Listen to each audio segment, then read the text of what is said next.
Hey everyone, it is Wednesday. And you know what Wednesday means in our expert series. It means we bring back Anna Kelly. How you doing, Anna? I'm great. How are you, Michael? I'm doing very well. So we're going to do 3 videos together this morning, looking to be between 8 and 12 minutes. And folks, if you like what Anna has to share with us, always remember there's a playlist. She's probably has 30 hours of material there. So go ahead and check out the playlist. She's been given stuff for probably pretty close to a year now. So make sure you check it out and see what's going on. So Anna, the first thing we're going to talk about is obviously we had an election yesterday. The top job is not called yet. A lot of stuff going on. But something I feel comfortable talking about is we're not going to have the blue wave, right? There was a lot of talk about the House going blue or the House staying blue, the Senate going blue, and then the top job going blue. And frankly, that scared me for what that might happen. But I think it's fair Yeah. to say that's not going to happen, even if the job changes. What are your thoughts on that? Yes, I agree that that's, as an investor Mm-hmm. who thinks a lot about real estate and taxes and providing housing, and just in terms of, personal freedoms to make decisions with my tenants over contract law and things like that, I kind of feared a big blue wave, to be honest with you. Mm-hmm. So the fact that the Senate looks like it's going to stay red or close, the House is, that it gives us a little more of that balance of power. That Yep. if Biden wins, and at this point, quite frankly, it looks like that's probably what's going to happen, Yep. given where the last couple states are. You've got a more liberal, presidency. You've got now a slightly more conservative Supreme Court, and you've got a House and a Senate that are fairly well balanced. I think that prevents us from having as quickly or dramatic of a sudden shift toward far left socialist types of policies that we're all a bit uncomfortable with. Yeah, there was a little part of me that was going, this could go, we could be testing socialism, right? Was a fear I Right. had in the back of my mind. And I think that is off the table, right? I think you're right. I think given what happened just overnight, right? Like you, I stayed up late, I was up early. It looks like just in the 4 hours I was sleeping that Wisconsin and Michigan now are Biden is leading, not by a lot, but by something. Yes. Um, Yeah.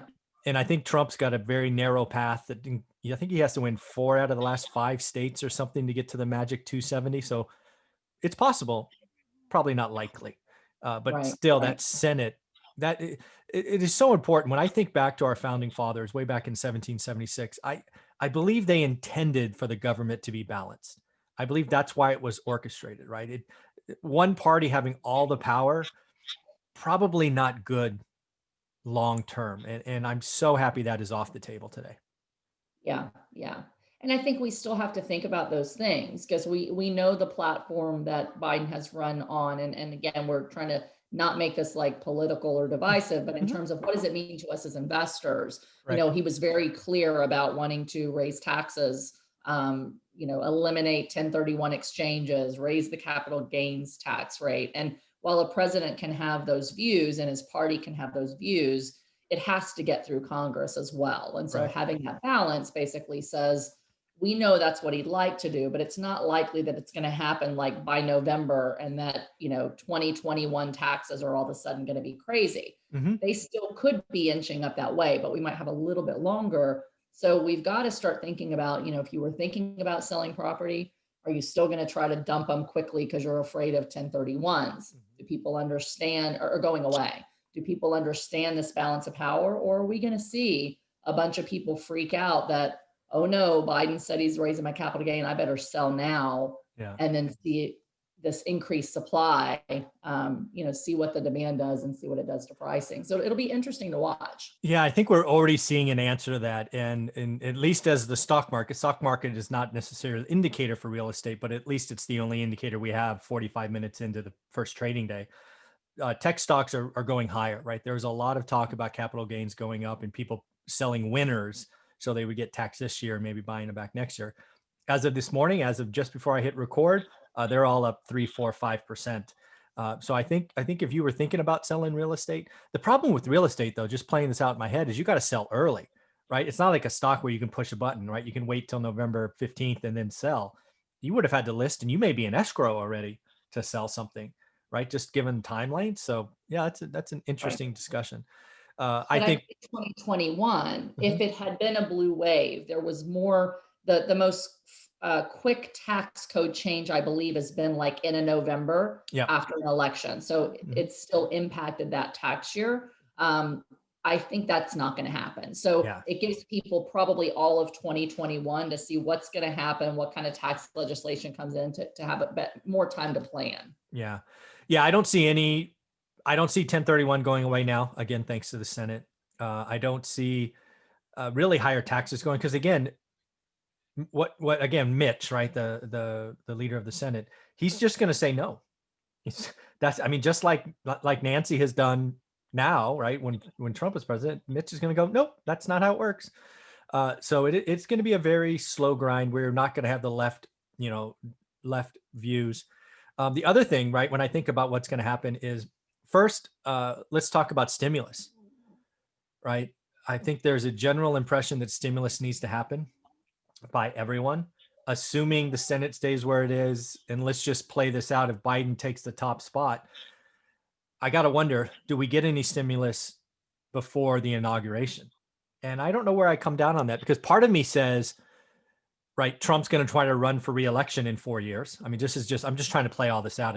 I haven't jotted this down, but Trump's going to want to run in 4 years because he'll be the same age as Biden then. So maybe he wants to have his names on those checks or kind of a thank you on the way out, remember me kind of thing. And oh, by the way, he takes that away from Biden, right? So Biden can't say that.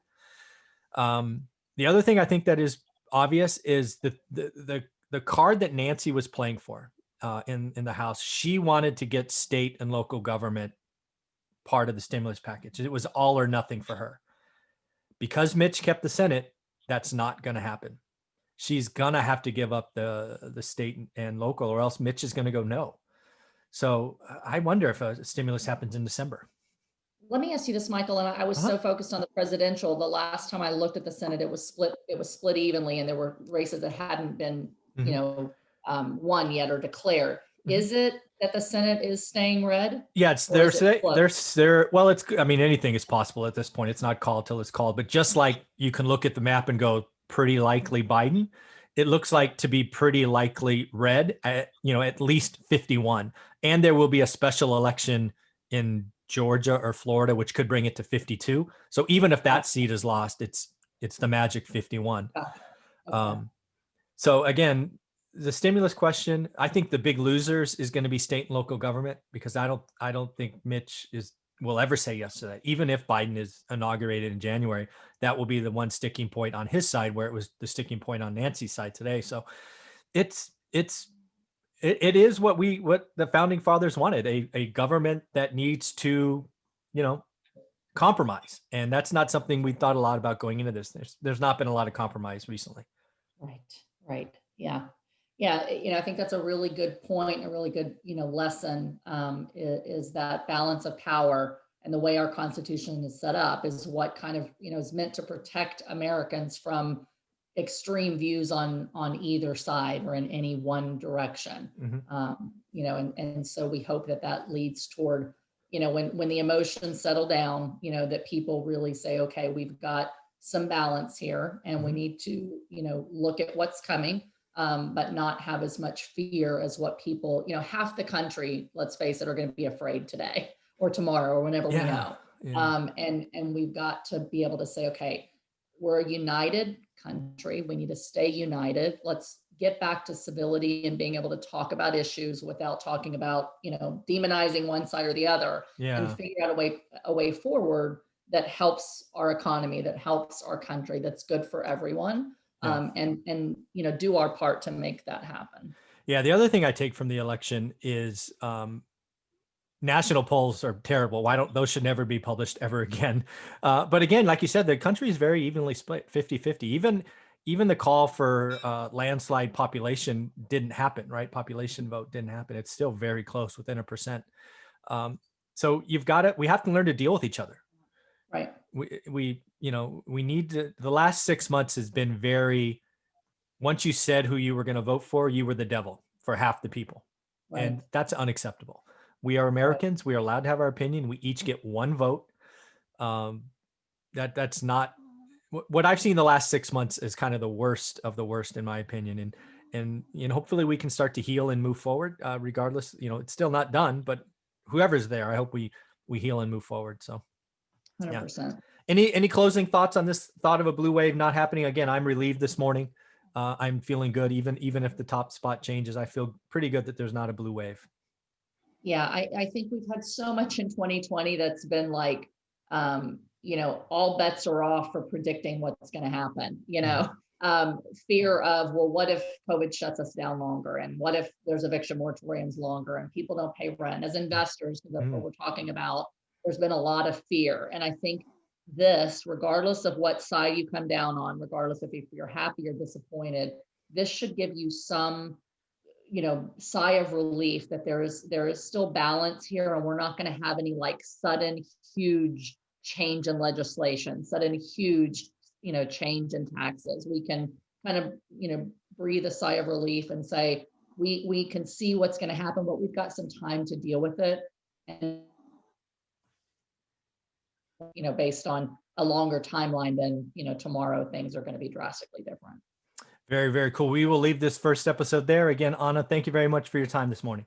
Thanks so much.